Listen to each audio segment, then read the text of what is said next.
आत्मतत्त्वरहस्यज्ञं महामान्यं जगद्गुरुं प्रचण्डधर्मसूरितं वन्दे श्रीगुरुपादं वन्दे श्रीगुरुपादं वन्दे श्रीगुरुपादं। गुरु महाराज ने कमलवती जी में गाथा दी है 7 नंबर की। क्या दिया है? मन स्वभाव संयुक्तम संसारे सरणी भाव क्षिप्रम च ज्ञान बलेन विशुद्धम अनमोयम ममल मुक्ति गमनम च। मन स्वभाव संक्षिप्तम मतलब मन का स्वभाव कैसा है? क्षिपने वाला। विचारों के प्रवाह को कहते हैं मन। मन में एक विचार आता है तो दूसरा तभी आता जब पहला चला जाए। इस प्रकार से विचारों का प्रवाह मन में लगातार चलते रहता है और जहाँ विचारों का प्रवाह चलते रहता है उसको अपन कहते हैं मन। तो मन का स्वभाव कैसा है? टिकने वाला, मतलब कोई भी विचार उसमें टिकता नहीं है। तो इसी प्रकार संसार का जो जितने भी भाव संसार संबंधी हमको आते हैं वो सारे भाव ही छिपने वाले हैं, चाहे सुखरूप भाव हो चाहे दुखरूप भाव हो। और जो अपने ज्ञान स्वभावी आत्मा जो विशुद्ध है पूरी तरह से, उसकी अनुमोदना करता है, उसका अनुभवन करता है। मन के विचारों में चिंतन मनन करते हुए जो अपने ज्ञान स्वभावी आत्मा को की ओर दृष्टि करता है वो मुक्ति को प्राप्त होता है या वो मुक्ति प्राप्त करता है। मतलब अनुभवयम ममल मुक्ति गमनम चा। अपने ममल स्वभाव की अनुमोदना करने पर कहें, सहकार करने पर कहें, उसका अनुभवन करने पर कहें, उसमें रत होने पर कहें तो मुक्ति स्वभाव को प्राप्त करता है। यहाँ पर मूल में बात किसकी है? मन की। मन के बाद एक गाथा अपन ने कल भी पढ़ी थी कमलवती जी की 8 नंबर की गाथा। वैरागम विधि वर्णम जनरंजन राग भाव गलियम च कल रंजन दोष विमुक्तम मनरंजन गारवीन तिक्तम च। मतलब मन के भावों को अहंकार के भाव कहा है। मन का गारव मतलब अहंकार का भाव। इसी तरह जन को रंजायमान करने का भाव है राग भाव। और कल रंजन मतलब कल माने शरीर, तो शरीर को रंजायमान करने का भाव दोष कहा है। तो कल अपन ने चर्चा की थी जनरंजन।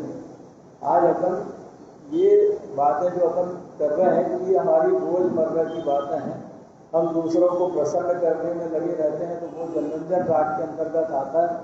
इसी तरह हमारे मन की ना हो तो हम सुखी होते हैं, मन की हो जाए, मन की ना हो तो दुखी होते हैं, मन की हो जाए तो प्रसन्न हो जाते हैं।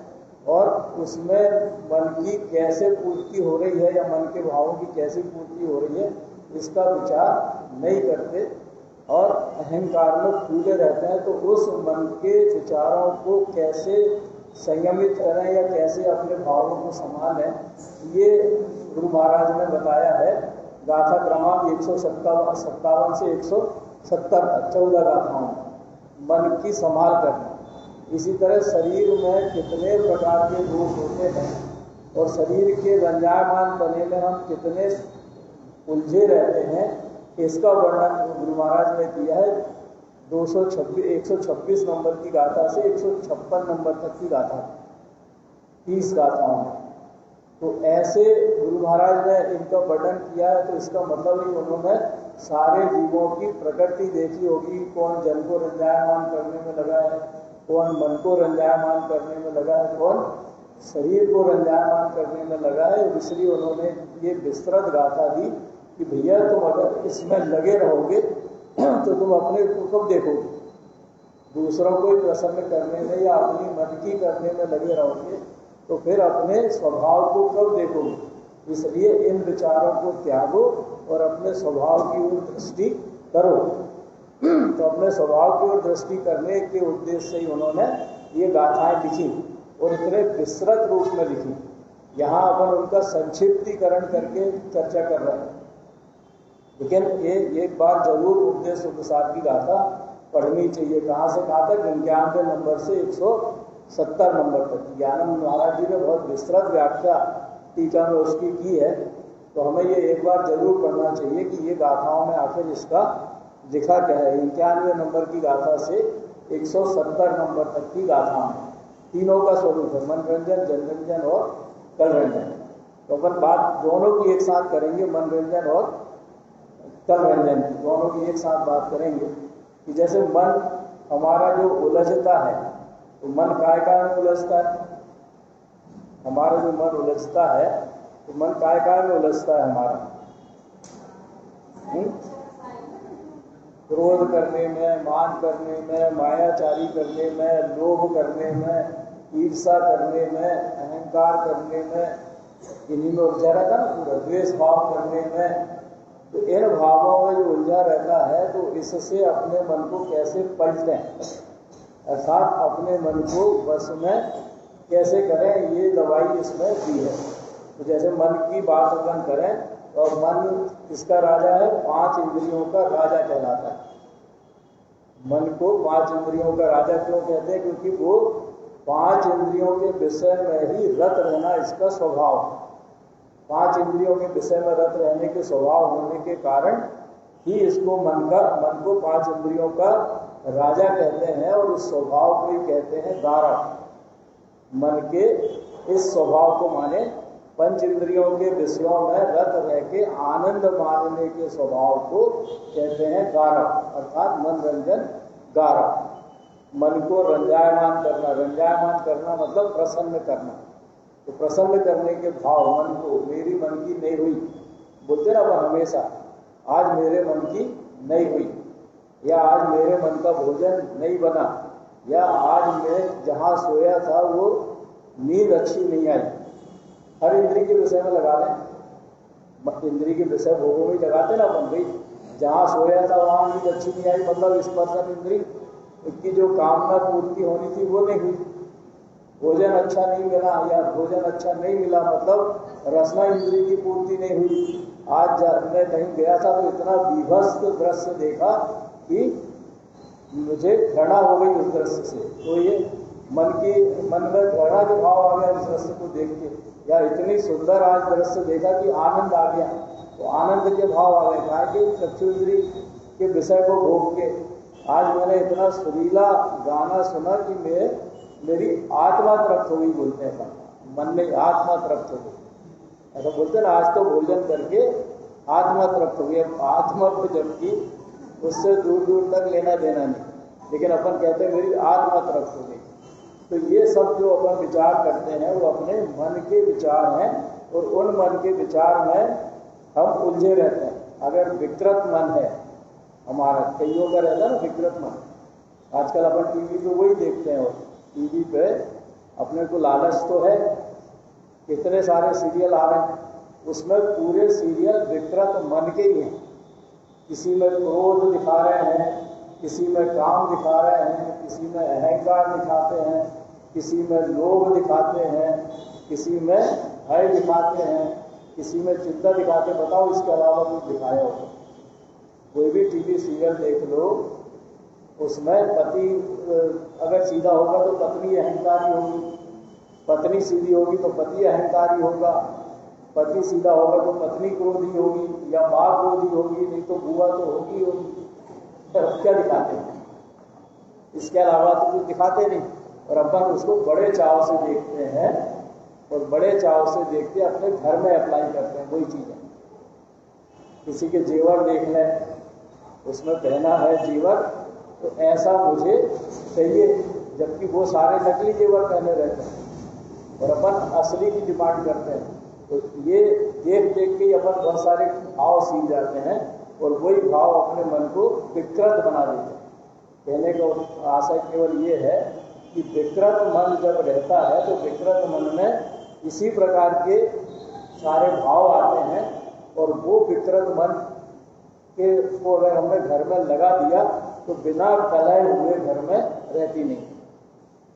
क्योंकि जब काम भाव, क्रोध भाव, अहंकार भाव, ईर्षा भाव, ऐसे विकारी भाव आएंगे तो घर में कलह हुए बिना नहीं रहती।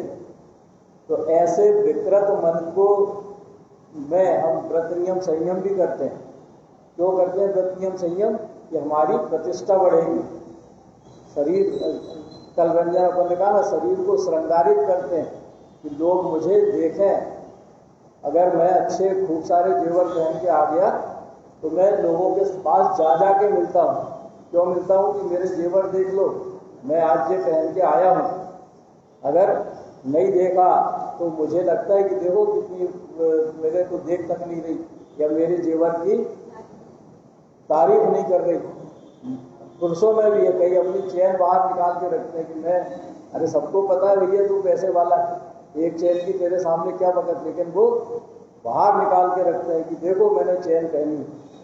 तो ऐसे अपन चाहे से अपने स्वभाव से नहीं, अपने व्यवहार से अपनी प्रतिष्ठा नहीं बढ़ाना चाहते, हम बाहरी वेश से अपनी प्रतिष्ठा बढ़ाना चाहते हैं। तो ये शरीर को रंजायमान करने वाले भाव, और शरीर को रंजायमान करने के लिए अपन और भी पता नहीं क्या क्या करते हैं। अरे अपने ये चमड़ी है ना, इस चमड़ी के 1 स्क्वायर मीटर, 1 स्क्वायर सेंटीमीटर में करोड़ों वायरस होते हैं, करोड़ों। विज्ञान ने भी सिद्ध किया है। और उसको अपन पता नहीं क्या क्या ट्रीटमेंट करा के और इतने सारे जीवों की हिंसा प्रति समय करते रहते हैं। घर में नहाना, साबुन लगाना ये ठीक है, काहे के लिए? क्योंकि अपन घर में रह रहे हैं तो घर में शुद्धि जरूरी है। नहीं करेंगे शुद्धि तो बीमारी आ जाएगी। लेकिन मुनिराज को देख लो, वो तो इसलिए नहीं नहाते ना, क्योंकि उनके शरीर में जो जीवाणु पैदा हो गए हैं वो जीवाणु की हिंसा ना हो, इसलिए उनको नहाने का निषेध। अदंत धोवन, स्नान, ये उनके गुण है। तो अब अपन अपने बारे में विचार करें कि हम इस शरीर की आसक्ति में क्या क्या करते हैं। अपने को हष्ट पुष्ट बनाए रखने के लिए अभक्ष का भक्षण करते हैं, और वो सलाह भी बहुत अच्छे से देते हैं। जैसे कोई अपने पास आया और वो बता रहा है कि भैया मेरा तो हीमोग्लोबिन कम हो गया, तो क्या खाने की सलाह देते हैं? चुकंदर। चुकंदर क्या है? गड़न है ना। तो अपन ने सलाह दे दी बिना मांगे, तो वो पिएगा, फिर अपने को तो कुछ नहीं होना, अपन थोड़ी पी रहे। अरे अनुमोदना का दोष लगेगा। जितने दिन तक वो पिएगा उतने दिन तक अपने को भी अनुमोदना का दोष लगेगा। जितनी जीव हिंसा उसके निमित्त से होगी उतनी जीव हिंसा करने का दोष अपने को भी लगेगा। इसलिए बिना सलाह मांगे किसी को सलाह भी नहीं देना चाहिए, और सलाह भी दो तो ऐसी सलाह दो जिसमें जीव हिंसा ना होती हो, नहीं तो सलाह भी नहीं देनी चाहिए अपने। तो ऐसे शरीर की आसक्ति में हम हमेशा आसक्त रहते हैं। मेरे काम इंद्रिय की पूर्ति हमेशा होती रहे, तो ऐसी वस्तुओं को खाते हैं जिसके कारण हम हष्ट पुष्ट बने रहें, हम इंद्रियों के भोग सकें। ऐसी ये शरीर के पीछे अपन पागल रहते हैं। जबकि शरीर क्या है? दिपे चाम चादर मढ़ी आड़ पिंजरा दे, भीतर या सम जगत में और नहीं घिनगे। इतनी घिनावनी ये है, मांस भरा है, पीप भरी है, मवाद भरा है, मज्जा भरा है, कड़वे रस भरे हैं, और खुल जाए शरीर तो देख नहीं पाए, इतना घृणित है। अपने हाथ छिल जाए और उसका नीचे का मांस दिखने लगे तो अपन खुद नहीं देख पाते, इतना घिनावना। लेकिन उस शरीर को श्रृंगारित करने के लिए अपन हर समय तत्पर रहते हैं। तो और उस शरीर को श्रृंगारित करने में रहता क्या है? मन। क्योंकि मन ही तो कहता है कि तू अच्छा दिखे, मतलब मैं अच्छा दिखूं, तो मैं अच्छा दिखूं तो मैं मन की मानूंगा और अपने को श्रृंगारित करूंगा हर तरह से। तो हर तरह के क्रीम पाउडर उपयोग करूंगा, हर तरह के जो चीज़ें होती हैं सब उपयोग करता हूँ मैं। वो अभी तक तो महिलाओं में था ये, अब तो पुरुषों में भी आ गया है। फेशियल कराने पहले केवल महिला जाती थी, अब तो पुरुष भी जाने लगे। तो ऐसे ऐसे काम हम शरीर के लिए करने लगे हैं जिसके निमित्त से ना जाने कितने जीवों की हिंसा होती है। तो हमें विचार करना चाहिए। तो ऐसे विकृत मन में अपनी प्रतिष्ठा बढ़ाने के चक्कर में अपन व्रत नियम संयम भी करने लगते हैं। पूजा प्रतिष्ठा के लिए नाना शास्त्रों को पढ़ते हैं। मन की है ना, मन में मेरी यह है कि मैं लोगों को ज्ञान दूं तो मुझे लोगों से सम्मान मिलेगा। तो उसके लिए अभ्यास राग अपन ने पढ़ा था। यहाँ शास्त्रों को पढ़ते हैं और कई तो इस तरह के सम्मान पाने के लिए मुनि पद तक धारण कर लेते हैं। इस तरह के सम्मान मिले, मुनि पद तक धारण कर लेते हैं कि प्रतिष्ठा चाहिए उनको, तो प्रतिष्ठा चाहने का सरल मार्ग है मुनि पद धारण कर लेना। तो मुनि पद तक धारण कर लेते हैं और मिथ्यात्व सहित तप तपते हैं अपनी मन की करने के लिए। तो मिथ्या सहित तप के और कहाँ जाएंगे फिर वो? निचली गतियों में ही जाएंगे, क्योंकि मायाचारी साधना है उनके। उनने मुनि वेश धारण किया है, मुनि बने नहीं है वो, मुनि वेश धारण किया है और मुनि वेश धारण करके लोगों को बेवकूफ बना रहे हैं। मतलब उनके अंदर मायाचारी भरी है कि लोग मेरी पूजा करें, लोग मेरा सम्मान करें, लोग मेरे आरती उतारें, जो भी क्रियाएं, तो वो सब उनके भीतर भरा है। काय के लिए? अपने मन को संतुष्ट करने के लिए। इसी तरह जो भी कोई संसारी जीव कहता है उसकी मान लेते हैं। क्यों मान लेते हैं? क्योंकि हमें तत्वों का ज्ञान होता नहीं है। तो तत्वों का ज्ञान नहीं होने के कारण उसने बता दिया कि ऐसा करो तो ऐसा फायदा मिलता है। तो अपन तो सबसे बड़े लोभी प्राणी, अपने को क्या लगता है कि जब इसको फायदा हो रहा है तो मेरे को भी होगा। तो बिना तत्व निर्णय करे, बिना विचारे हम उसकी बातों को मानना शुरू कर देते हैं और मिथ्यात्व का पोषण कर ले रखते हैं। घर के लोग कितने ही मना करें तो भी अपन मानते नहीं है। मतलब मुझे फला मंदिर में जाना है तो मैं तो जाऊंगा या जाऊंगी। क्यों जाऊंगी? क्योंकि मेरी श्रद्धा वहाँ है।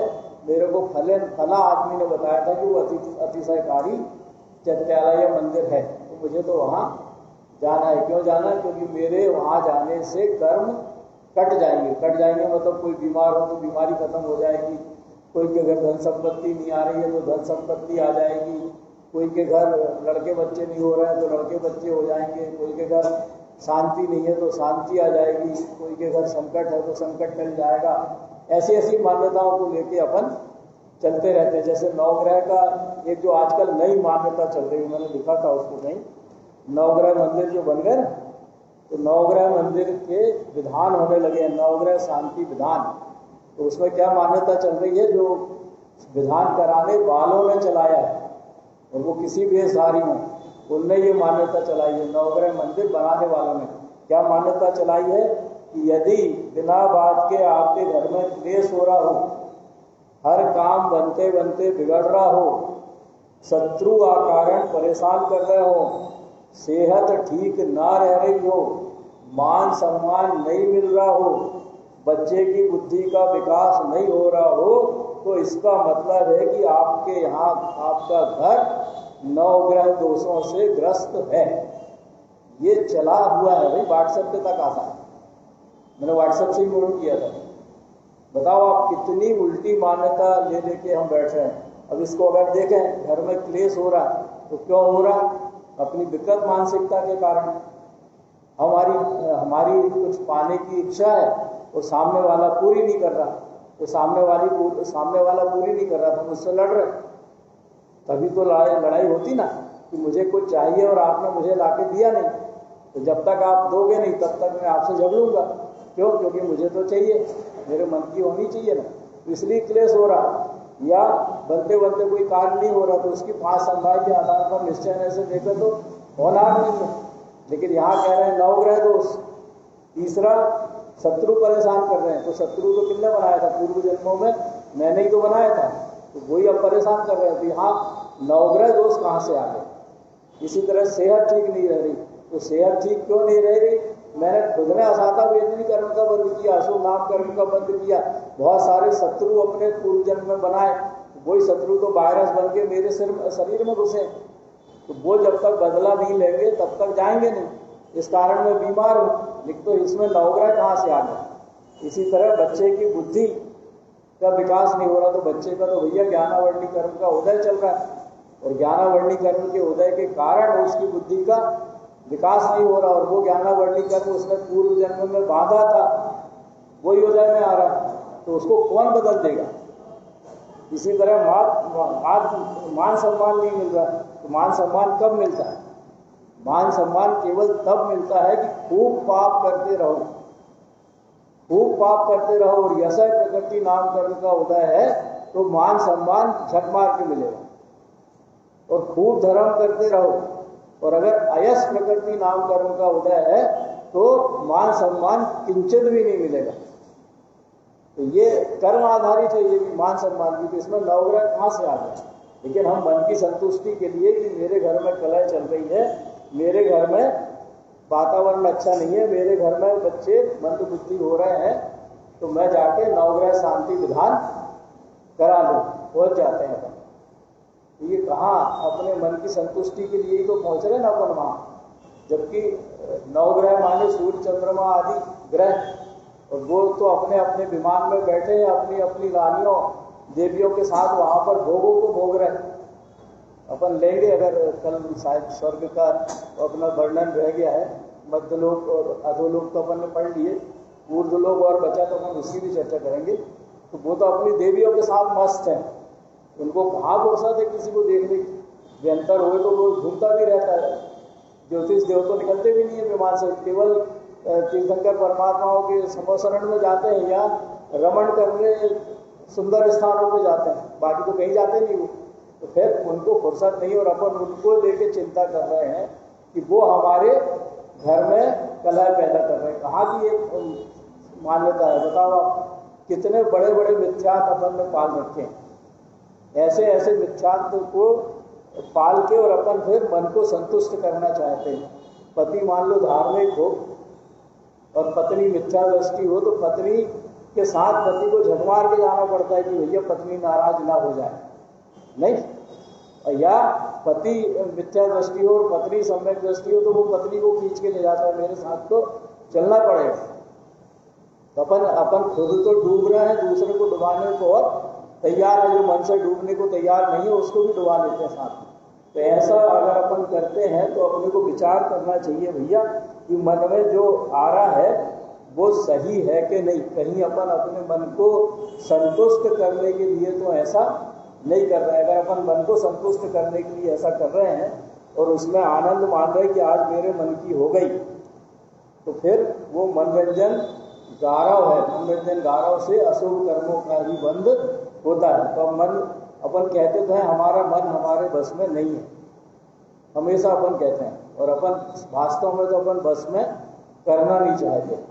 जैसे एक उदाहरण आता है कि मन को कोई काम बता दो तो मन बस में हो जाएगा। जैसे बच्चा है, बच्चे को अपन क्या करते हैं, उसको रो रहा हो तो गुनगुना बजा के उसका मन भ्रमित करते ना, देख इधर देख, तो उसका मन पलट जाता है और वो देखने लगता है तो चुप हो जाता है। तो जब अपने को इतनी अकल है कि अपन बच्चे के मन को पलटा सकते हैं, तो फिर अपन अपने मन को क्यों नहीं पलटा सकते? अपने ऊपर ये अप्लाई नहीं करते अपन बच्चे के ऊपर तो अप्लाई करते हैं ये वाले उदाहरण को। लेकिन अगर अपने ऊपर अप्लाई करते हैं तो कि मेरे पाप कर्म के उदय से मेरे को काम भाव आ रहे हैं, मेरे को क्रोध भाव आ रहे हैं, मेरे को मान भाव आ रहे हैं, लोभ के भाव हो रहे हैं, मायाचारी के भाव हो रहे हैं, तो उस समय में मेरे भीतर से आवाज उठती। 3 प्रकार की धारा पढ़ते अपन, कर्म फल चेतना और ज्ञान चेतना, या इसको 2 में सब करें तो ज्ञान धारा और कर्म धारा। कर्म जब हृदय में आता है तो उसके अनुसार हमारे विचार चलते हैं, जिसको हम कहते हैं कर्म धारा। और कभी कभी अगर अंतरात्मा की आवाज़ सुने तो अंतर से आवाज़ आती है ये तुझे नहीं करना चाहिए, तो जो आवाज़ आती है अंदर से वो है ज्ञान धारा, जो कुछ करने से रोकती है। तो ऐसे अपनी ज्ञान धारा को अपन हर जगह प्रयोग करें ना। वे जब क्रोध के भाव आ रहे हैं तो क्रोध के भाव आने पर अपने मन को समझाएं कि ये तेरा स्वभाव नहीं है। तो जैसे बच्चे को समझाते हैं कि ये नहीं ये देख, ऐसे अपन अपने को भी पलटें। तो अगर अपन अपने को पलटेंगे तो अपने मन विकृत मन से स्वकृत मन नहीं हो जाएगा। तो मन को बस में करने का सबसे बढ़िया तरीका तो यही कि विचार करें। क्या विचार करें? जो हो रहा है वो कर्मोदय जन्म है और मुझे इसमें नहीं उलझना है, और इसके बाद भी नहीं हो रहा तो फिर बहुत सारी चीज़ें गुरु महाराज ने बताई हैं मन से, मन को बस में करने के लिए। तो पहली बात उन्होंने बताई है भोगों से वैराग्य।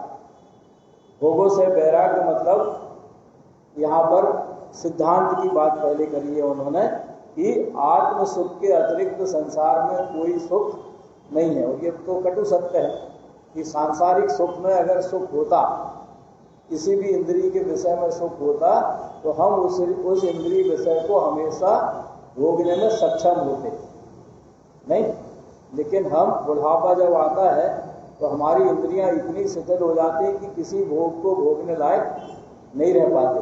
न ढंग से दिखाई देता, न ढंग से सुनाई देता, दोनों इंद्रियां काम नहीं करती, न पचा पाते हैं तो गरिष्ठ भोजन नहीं कर पाते, और न स्पर्शन इंद्री काम करती, न घ्राण इंद्री भी काम उतनी सही नहीं करती। मतलब पांचों इंद्रियां शिथिल हो जाती। तो वहां पर जाकर तो अब अपन बैठ जाते हैं कि अब इंद्रियां ही काम नहीं कर रही हैं तो क्या करोगे। और लेकिन जब जवान रहते हैं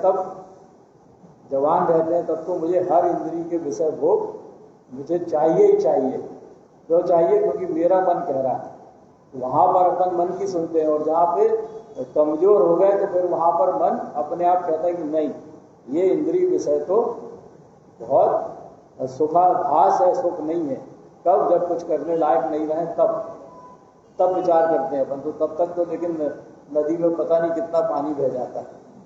अगर भाई पहले से ही सुधर जाएं अपन, पहले से ही अपने आप को संतोष वृत्ति का बना लें, तो फिर ये नौबत ही नहीं आएगी। ये अपन ने देखा होगा, आप लोगों ने व्रत नियम संयम से रहने वाले जीवों के स्वास्थ्य और व्रत नियम संयम से न रहने वाले जीवों के स्वास्थ्य दोनों की तुलना करें तो व्रत नियम संयम से रहने वाले जीवों का स्वास्थ्य ज़्यादा अच्छा रहता है।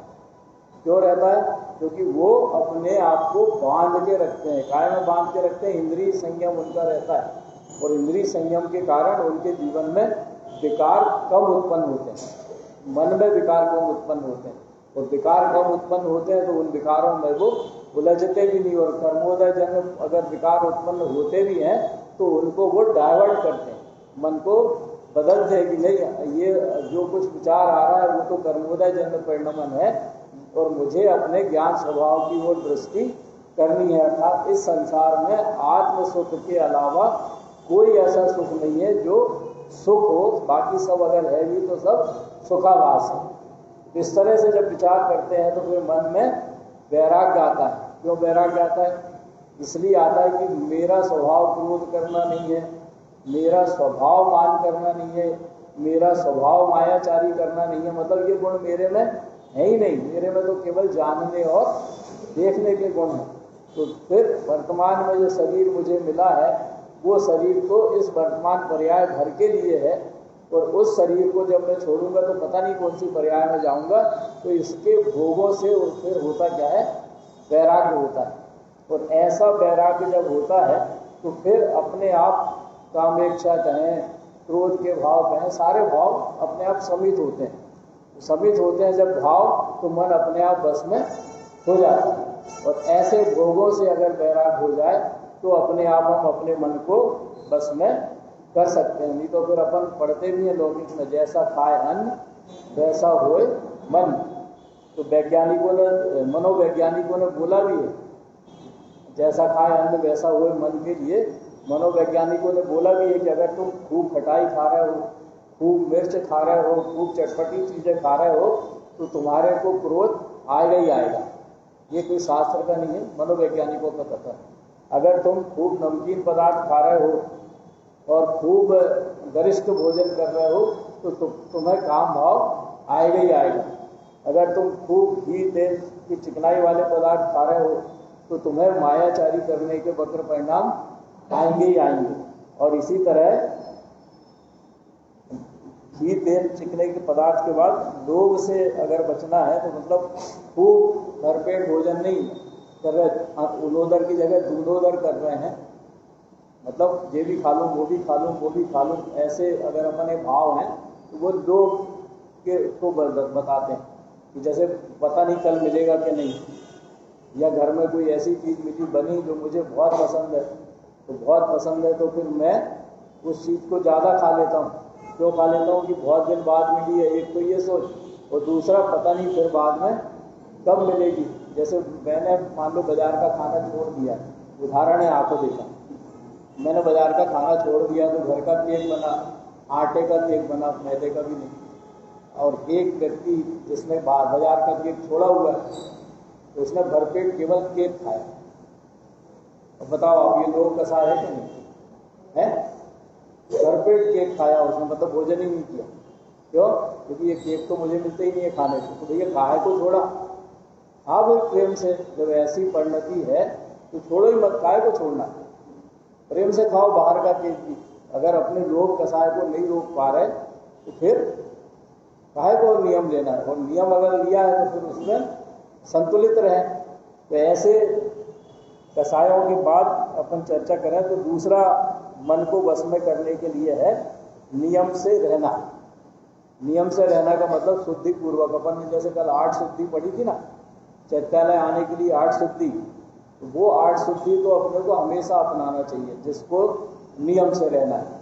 कि जैसे अपने घर के कपड़े रहते हैं, दुकान के कपड़े रहते हैं, और अपन क्या करते हैं, मंदिर आते हैं तो मंदिर के लिए वही कपड़े पहन के आते हैं, भगवान को जयराम करते हैं और उसी पहन के दुकान चले जाते हैं। तो वहाँ पर शुद्धि का अपन ध्यान रखते नहीं है। तो अगर बनते कोशिश, मतलब जरूरी नहीं है ऐसा किया जाए, पर बनते कोशिश अपने को, अगर अपन चैत्यालय आ रहे हैं तो शुद्धि के वस्त्र पहन के आना चाहिए। क्यों? क्योंकि यहाँ पर आकर अपन जिनवाणी को छूते हैं, जिनवाणी को खोलते हैं, और अशुद्ध वस्त्र हैं तो अशुद्ध वस्त्र से भी वो छिलती है, तो फिर उसका थोड़ा बहुत तो अपने को भोगना पड़ता है, और थोड़ा बहुत जो भोगना पड़ता है वो बंधेगी कर्म के रूप में। क्यों? क्योंकि हमें शुद्धि का ख्याल ही नहीं है।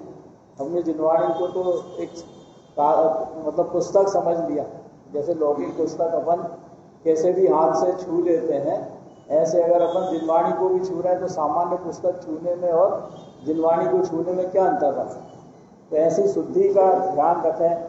सोने बैठने उठने के कपड़े, पहनने के कपड़े, दूसरों से व्यवहार करने के, धर्म साधना के, इन सब में दृढ़ता से अगर नियमों का पालन करेंगे तो अपना मन अपने आप अच्छा रहता है।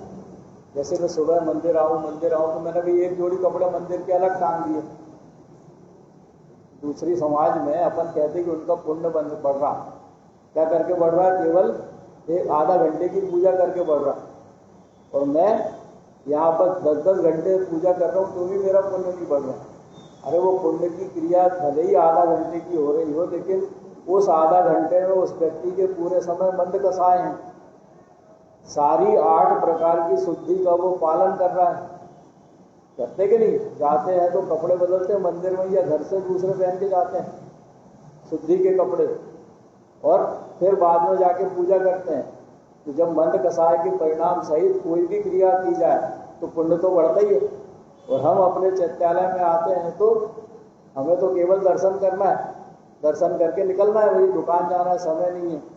और दर्शन भी कब करना है? जब हमारा दुकान जाने का समय हो जाए, या हमारा ऑफिस जाने का समय हो जाए, या हमारा किसी रास्ते में जा रहे हो तो मंदिर पड़ जाए।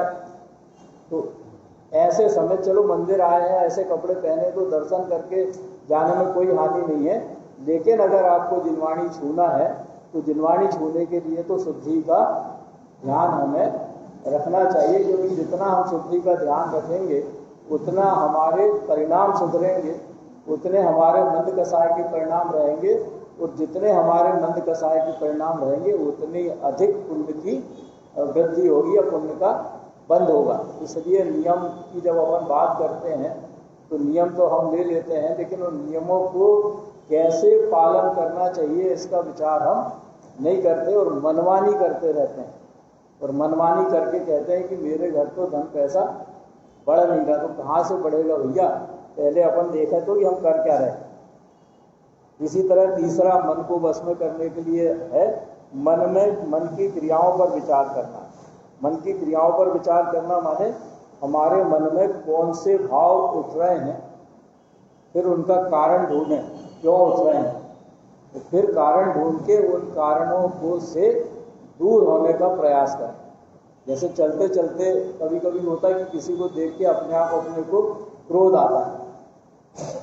क्यों आता है क्रोध? क्योंकि वो हो सकता है अपना पूर्व जन्म का कोई शत्रु हो, इसलिए उसको देख के क्रोध आ रहा है। दूसरा, किसी के घर जाते हैं और किसी के घर जाते हैं तो ऐसी ऐसी चीज़ें देखते हैं जिनको हमने आज से पहले देखा नहीं, या ऐसी चीज़ें देखते जो हमारे घर में है नहीं, तो हमारे भीतर हीन भावना आ जाती है और वो हीन भावना में हम ग्रसित हो जाते हैं और मेरे पास कब होगी, या मैं ऐसी वस्तुएं कब खरीदूंगा, या मैं ऐसे भोग कब भोगूंगा, ऐसे बहुत सारे परिणाम आते हैं और ये परिणाम कहलाते हैं संक्लेश परिणाम।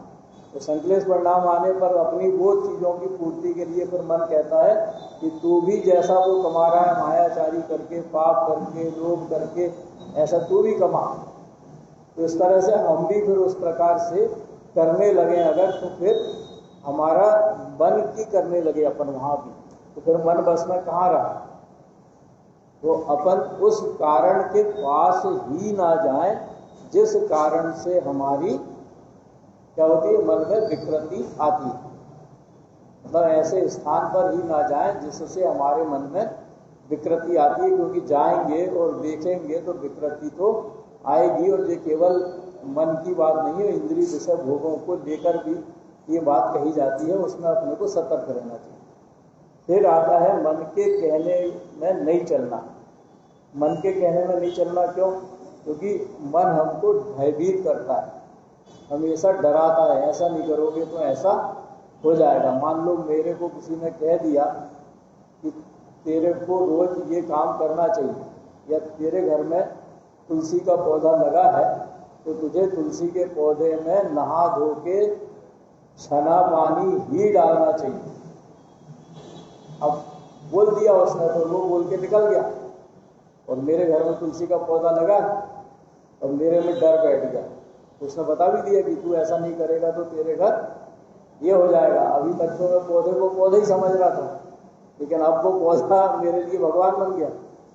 पानी छानूंगा, नहाऊंगा, धोऊंगा, तो फिर दर्शन जिनवाणी के बाद में करूंगा, पहले वहां पे पानी डालूंगा। बताओ, आप किसी के कहने से किसी ने डरा दिया मेरे को, तो डरा के मैं ये काम करने लगा कि वो तो वनस्पति, अपन विचार तो करें, डर क्यों रहे। वो तो वनस्पति काय का पौधा है जिसके पास स्पर्शन इंद्री के अलावा दूसरी इंद्री नहीं है, जो अपने पापों की सजा भोग रहा है, जिसने सारी इंद्रियों का दुरुपयोग किया, उसके कारण उसको इंद्रियां नहीं मिली, और एक इंद्री बन के वो अपने पापों की सजा भोग रहा है। और उस सजा को भोगने वाले को अपन भगवान मान के उसको छड़ा पानी दे रहे हैं। अरे जंगल में लगा रहता तो कोई देता वहाँ पानी क्या? उसके बाद भी तो उगता है कि नहीं? वो कितने समय तक बना रहेगा? वो जब तक उसकी आयु है तब तक वो पेड़ से हटेगा नहीं, पौधा वहाँ से हटेगा नहीं जहाँ लगा है। जब आयु पूर्ण होगी तभी सूखेगा, और हमें उसमें डर दिखा गया कि तूने छना पानी नहीं डाला तो वो सूख जाएगा।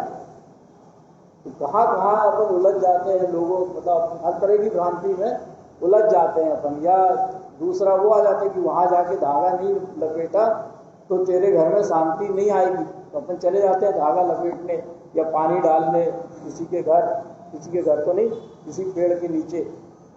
तो या उतनी दूर, वो बहुत दूर पेड़ है, तो उस पेड़ को, जिसको पूरा पेड़ बनने की क्षमता है, उस पेड़ को पौधे के रूप में घर में लाके लगा लेते हैं। घर में लाके लगा लेते हैं क्यों? क्योंकि उतनी दूर हम उसमें पानी डालने जा नहीं पाएंगे, तो कम से कम घर में ही पानी डाल देंगे। तो बताओ आप, वीरेंद्राय कर्म का भी बंद कर लिया अपन ने। पेड़ को पौधे बना के, पेड़ को पौधा बना के वीरेंद्राय कर्म का बंद कर लिया कि नहीं अपन ने?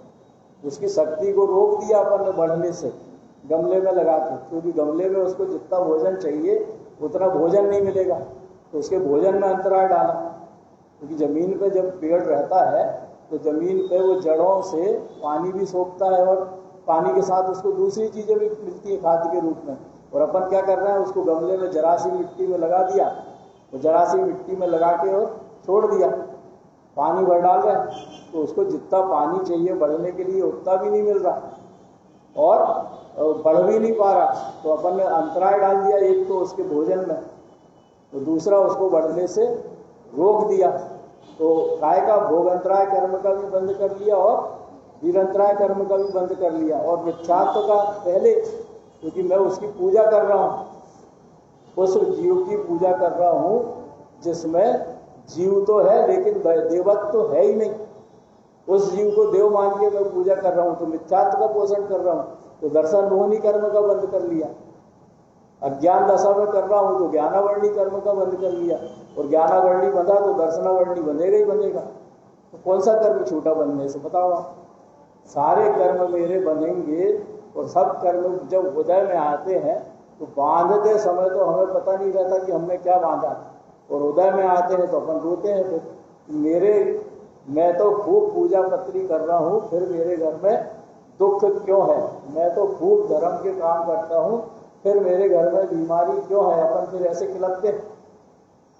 तो ये सब चीजें अपन को नहीं करना चाहिए, जिसमें अपने मन को जो भ्रमित करते हैं, जो मन को भयभीत करते हैं।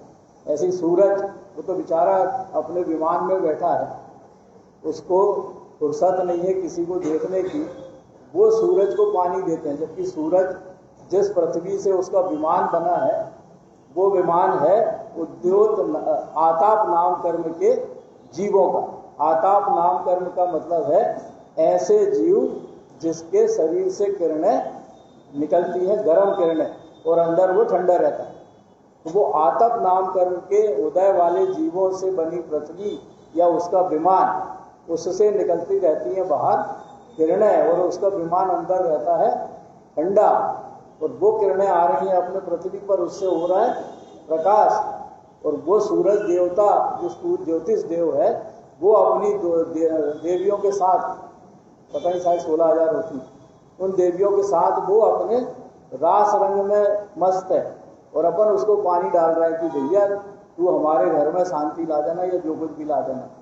तो कितने कितने प्रकार के अपन मिथ्यात्व का सेवन करते हैं, काय के लिए? केवल अपने मन की संतुष्टि के लिए। और अपने मन की संतुष्टि के लिए सब करके अपन सोचते हैं कि हम तो मिथ्यात्व का बंध कर ही नहीं रहे, हम तो धर्म के काम कर रहे हैं, हम तो धर्म की क्रिया कर रहे हैं। वो कर रहे हैं काय का पोषण? मिथ्यात्व का। तो मिथ्यात्व के कारण फिर जब खुद बनेंगे एक इंद्रिय, तो अपने को कोई पानी डाल के पूजा करेगा अपनी भी? नहीं, ऐसा नहीं करें अपन, है ना। क्योंकि सिद्धांत को समझ लेंगे तो सिद्धांत को समझने से कम हम इस मिथ्यात्व की क्रियाओं से बच सकते हैं। इसी प्रकार मन के कार्यों को देखने के बाद अब अगला पॉइंट है, इसमें दिया है ड्राइवर सीट से उतारना। ड्राइवर सीट से उतारने का आशय है कि जब गाड़ी ड्राइवर चलाता है तो उसकी जैसी इच्छा होती है वैसी वो चलाता है। डायरेक्शन भले ही सही हो, लेकिन चलाता वो वैसे ही जैसी उसकी इच्छा हो। गड्ढे देख के चलाना है या गड्ढे में गाड़ी कुदाना है, ये उसके मन की बात रहती है। तो ऐसे ही हमारा मन है, मन में हमने किसी को सौंप दिया अपना मन, अपने मन को सौंप दिया, मतलब हमारे मन में जो कुछ कर्मोदय जन्य परिणमन चल रहा है उसी के अनुसार हम पूरे समय काम कर रहे हैं।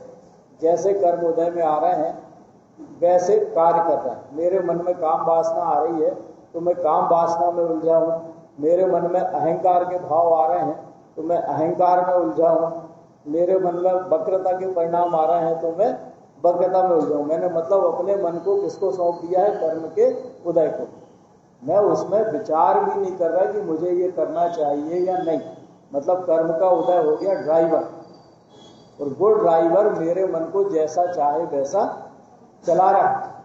अब अगर मुझे अपने मन को बदलना है तो मुझे उस कर्म के उदय को, मतलब ड्राइवर को, मेरे मन से उतारना पड़ेगा ना।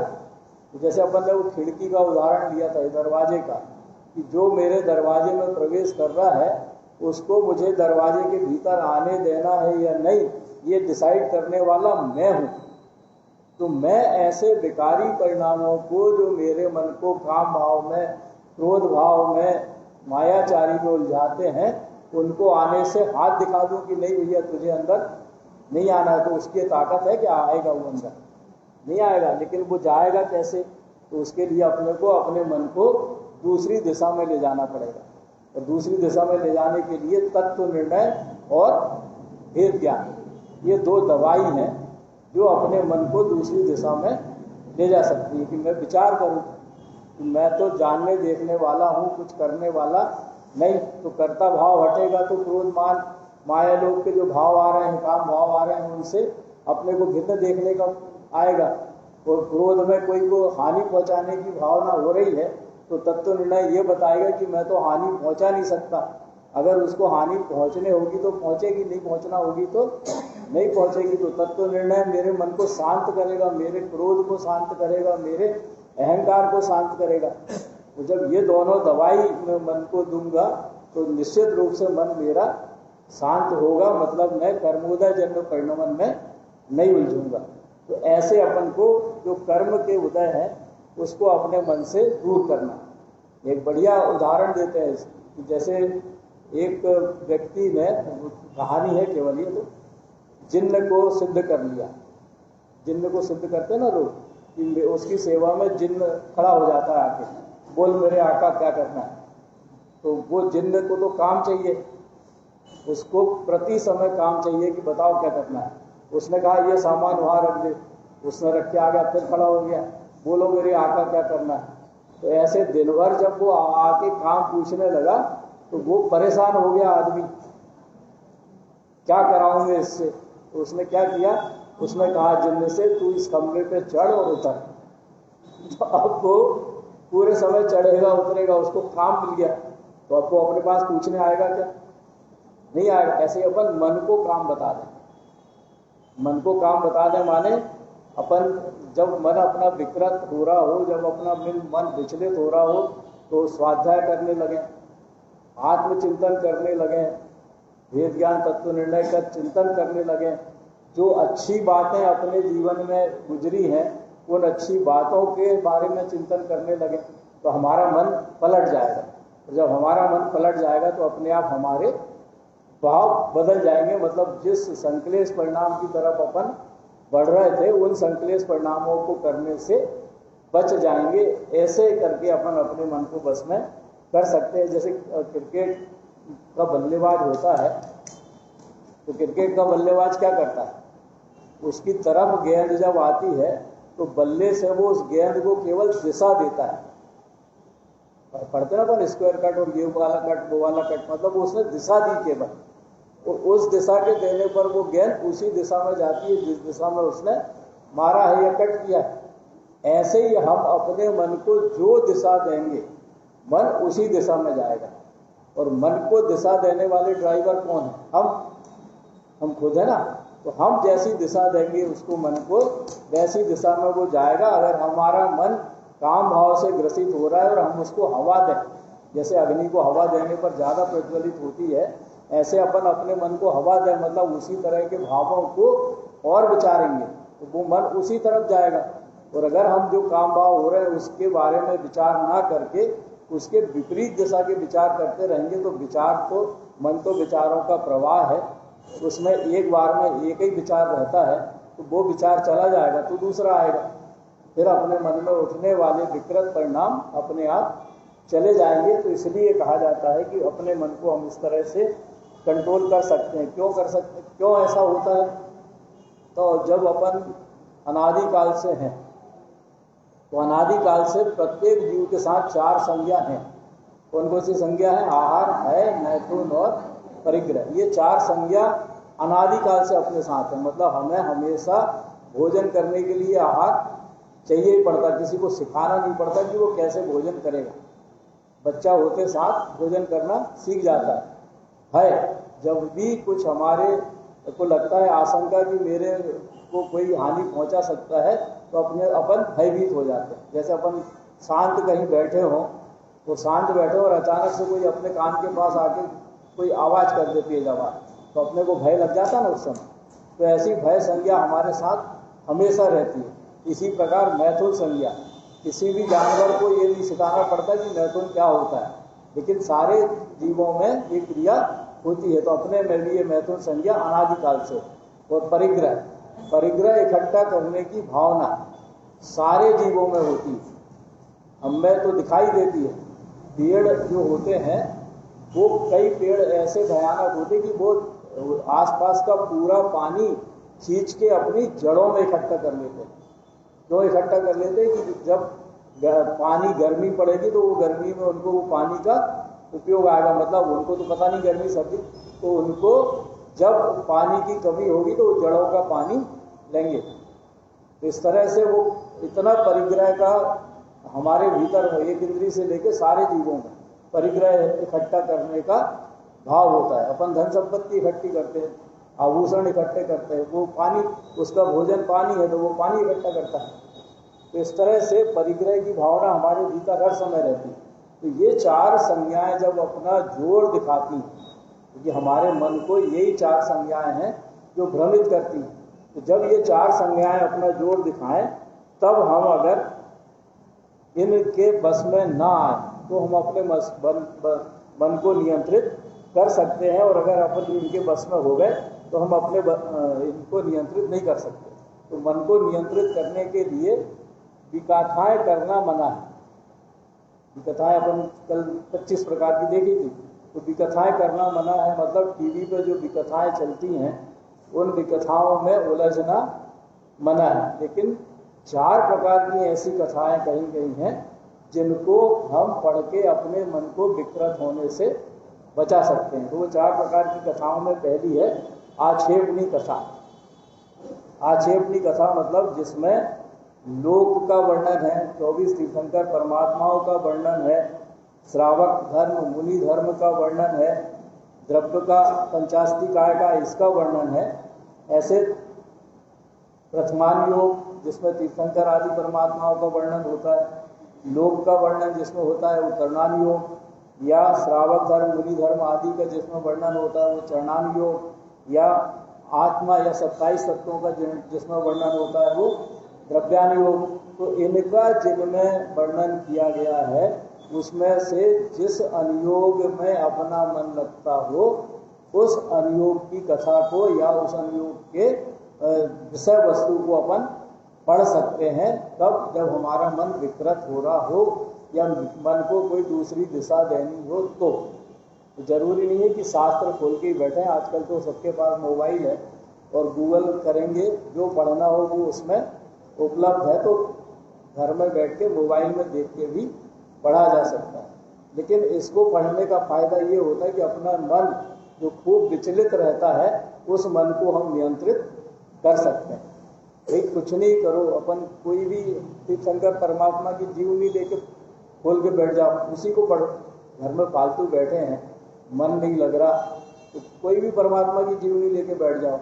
10 धर्म का तो कम से 10 उनके जन्मों का वर्णन तो कम से कम है ही, तो 10 जन्मों का वर्णन ही पढ़ लो, और ज्ञान भी बढ़ेगा और धर्म अपने भाव भी बदलेंगे कि देखो ये ऐसे थे और ऐसे होने के बाद भी ऐसे हो गए, मतलब अपने स्वरूप को प्राप्त कर लिया। जैसे मारीची के जीव का अपन लेते हैं, तो मारीची का जीव मतलब आदिनाथ परमात्मा का कौन कौन पोता, राजा भरत का लड़का मारीची कुमार। मारीची कुमार ने दीक्षा ली किसके साथ? आदिनाथ परमात्मा के साथ। आदिनाथ परमात्मा हुंडा सर्पणी काल के कारण हुए, कौन से काल में? तीसरे काल में। उस तीसरे काल में दीक्षा ली साथ में, क्योंकि होते चौथे काल में ही है 24 तीर्थंकर, लेकिन ये हुंडा और सर्पणी काल में आगे पीछे व्यवस्था हो जाती है, इस कारण से वो तीसरे काल में हुए। दीक्षा ली किसने? मारीची कुमार ने। किसके साथ? आदिनाथ परमात्मा के साथ। समो शरण में दिव्य ध्वनि खिरी, दिव्य ध्वनि में आया कि मारीच कुमार का जीव 24वां तीर्थंकर बनेगा। तो जिस कितने साल पहले घोषणा करी?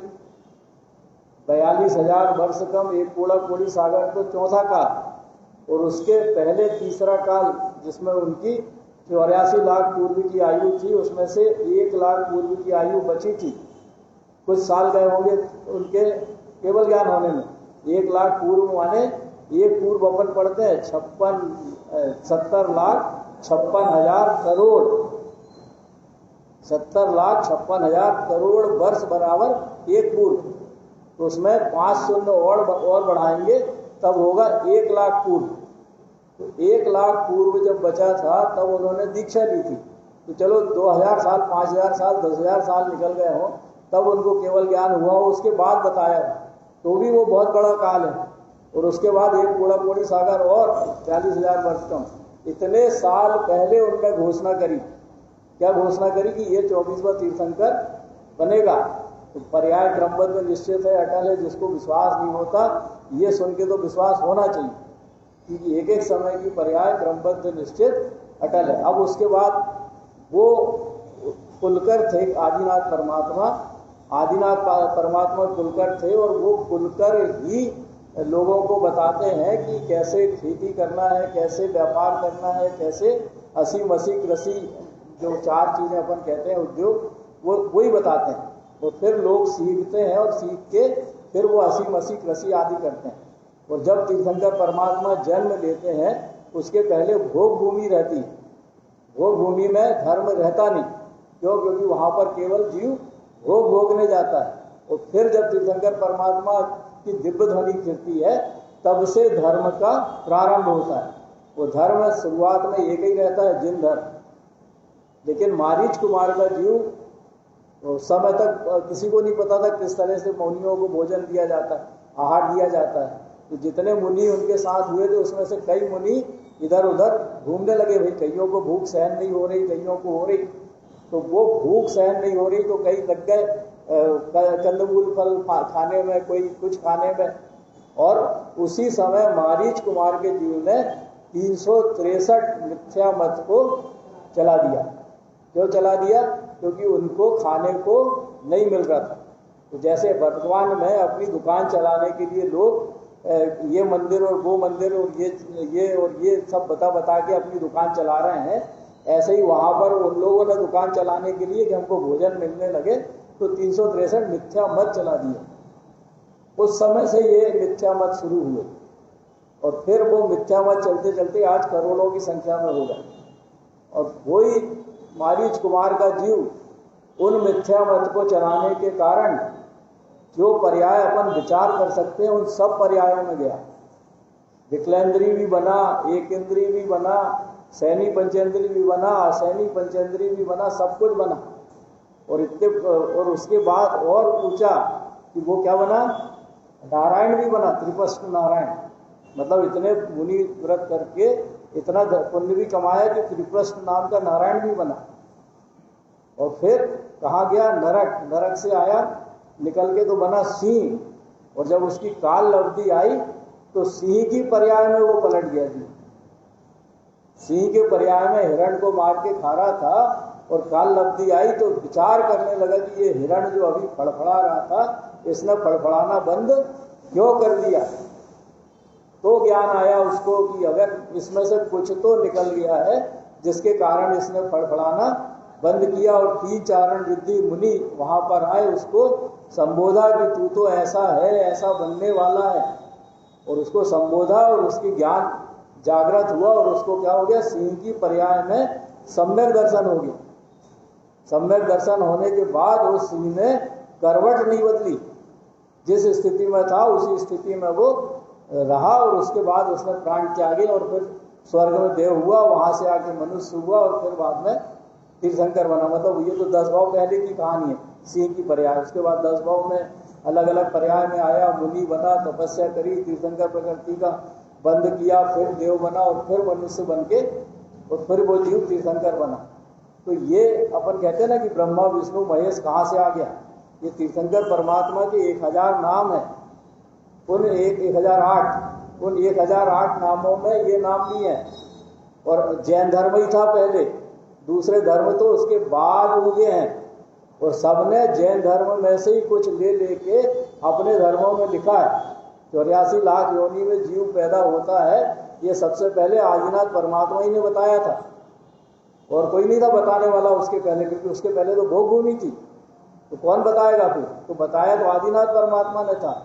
और उसको अपने अपने हिसाब से लोगों ने अपनी अपनी दुकान चलाने के लिए मोल्ड कर करके नई नई दिशा दे दी और उसके अनुसार ग्रंथ बना दिए और ग्रंथ बना के और यहाँ पर दुकान चलाने लगे अपनी अपनी। ये पूजा कर, वो पूजा कर, ये विधान कर, वो हवन कर, ये इस तरह से दुकान चलनी शुरू हो गई। तो ये सब तो मिथ्यात्व की क्रियाएं हैं जो बाद में आई हैं। उसके पहले तो एकमात्र धर्म था जो जैन धर्म कहलाता था। तो मारीच कुमार के जीव से शुरू हुआ ये मिथ्यात्व मत।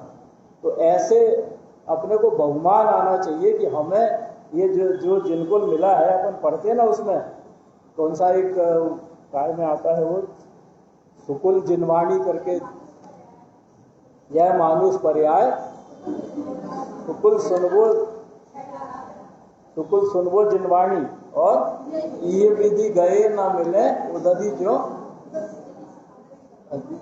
मणि जो उदधि समानी। मतलब समुद्र में कोई रत्न गिर जाए तो समुद्र में रत्न को ढूंढना जितना मुश्किल है उतना ही मुश्किल ये मनुष्य पर्याय मिलना है, उतना ही मुश्किल ये जैन कुल मिलना है। और उसके बाद भी हम इस जैन कुल को कहाँ लगा रहे हैं? इस जैन कुल को मिलने के बाद भी इसका सदुपयोग नहीं कर रहे, इसका हम दुरुपयोग कर रहे हैं। काय में कसाय करके व्यसन करके। तो अपनी चर्चा चल रही थी कथाओं की, उनको अपन देख लें 1 मिनट में क्योंकि समय हो रहा है। 4 प्रकार की कथाओं में अपन ने आक्षेपणी कथा जो अपने को पढ़ना चाहिए, फिर दूसरी होती है विक्षेपणी कथा।